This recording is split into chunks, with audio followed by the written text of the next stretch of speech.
اليوم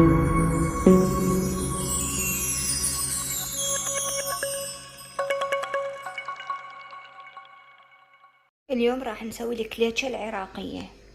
نحتاج إلى الهيل المطحون، الزبد، الجوز، التمر، الطحين، وكذلك دهن جنة وشكر، وبس. هاي المكونات اللي راح نحتاجها.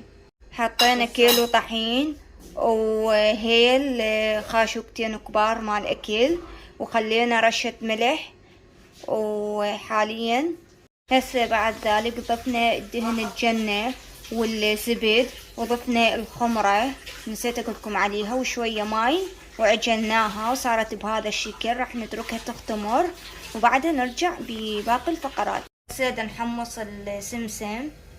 هسه بعد ما سويناها بهذا الشكل كليتشة ام التمر والجوز وخفيفي ايضا راح نسوي وندخلها الفرن وبس تستوي نراويكم شكلها النهائي. هاي شكلها النهائي بعد ما طلعت من الفرن، ام التمر والخفيفي والجوز.